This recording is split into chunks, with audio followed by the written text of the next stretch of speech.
So the big talk about the NFC North this season is if Aaron Rodgers, if he sits out or retires or opts out or they trade his ass out of the division, well, it's the Vikings division to lose, ha ha ha ha ha. Because then the Greasy, Grimy Green Bay Packers, even though they were allegedly at the NFC North title game last year, they got a young quarterback in Jordan Love, and it's whatever. It's whatever. They're losing, again, the alleged 2020 NFL MVP could potentially take a step back. Sure, the Bears are going to be a hot mess, whether it's Dalton or Fields or whatever. Matt Nagy and fake-ass Brad Childress are going to run that team into the ground. Everyone needs to be fired. Detroit is millennia away from competing, right?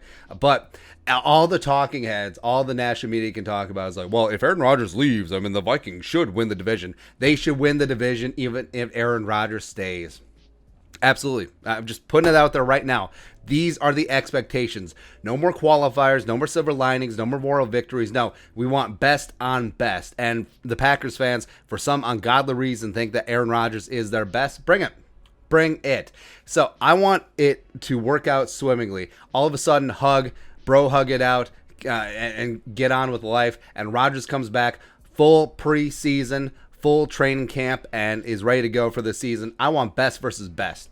Because you want to know the reason why, the real reason why that Aaron Rodgers is dragging his feet. It's not because he wants Brian Gutekunst fired and he wants to get paid more and he wants more wide receivers and he wants more weapons, right? It's because he looked at what the Minnesota Vikings are building on defense. He does not want to get chased down by Danielle Hunter, fully healthy Danielle, or DJ Wanamaker 2, who called game on his ass last year, or Patrick Jones II, or Janarius Robinson, or Diesel Dalvin Thompson, Michael Pierce, power rushing from the interior. No. He don't want none of that. Plus, he already has history with Sheldon Richardson. He don't want none. He knows the power of Anthony Barr.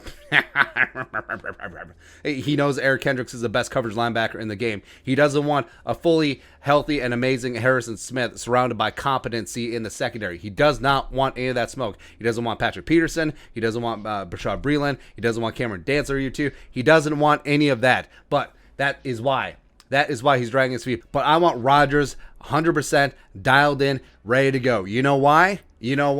Because say Rodgers does retire, or they trade his ass to Siberia or Houston, same thing. But you know what Packers fans will do if and when the Vikings win the division, go 13-4, wanting some more, get the 1 seed. It's because we don't have Rodgers. It's because we don't have Rodgers. And maybe it takes Jordan Love a couple seasons to reach his ceiling. I do like Jordan Love, but I have to hate him with the Fury of 1,000 Suns because he wears a very ugly uniform.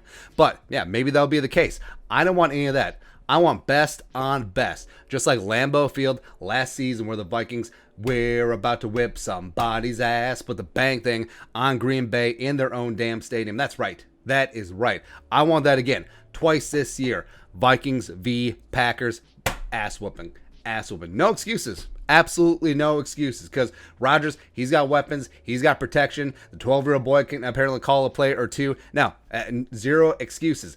I want Rodgers' ass on that field opposite of the Vikings. I do. I want best versus best, and we'll see what happens at the end of the season. Because guess what? Packers, just paper tigers. That's all they are, right? So I want them to settle it on the field. The Vikings defense will be revamped, be top 5 yet again. Justin friggin' Jefferson. Jair Alexander, respect. He's one of the best young up-and-coming quarterbacks in the game. He should become the highest-paid corner once it's his turn to get paid, but he can't handle Justin Jefferson. He can barely handle Adam Thielen. In fact, he cannot.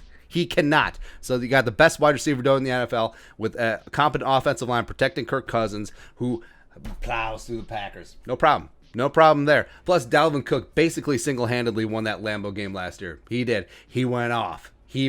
So I say bring it. Just bring it on. And I don't know what's going to happen with Rodgers. Right? I think that he is egotistical enough. I think that he wants to be a martyr badly enough that he could potentially just walk away, cut off his nose, spite his face, and Packer fans will be pissed at him because he left a couple years on the table, even though he's 87 years old, right?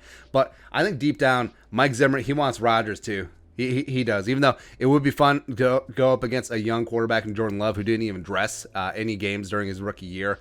But just to show off his brand new shiny defense that is going to be tops elite, one of the best defenses in the game yet again, and just put 12 on the ground multiple times. Win that division by multiple games, rest starters the final couple weeks of the season. That's okay.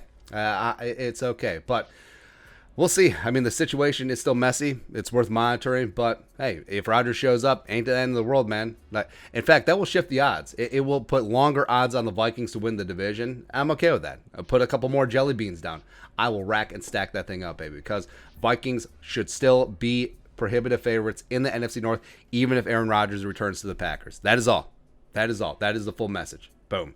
Be your thoughts. Vikings division. Woo. Let us know in the comment section below. Subscribe for daily Vikings takes. Want to support that work? Post something to Venmo. But until next time, Skull Production Value.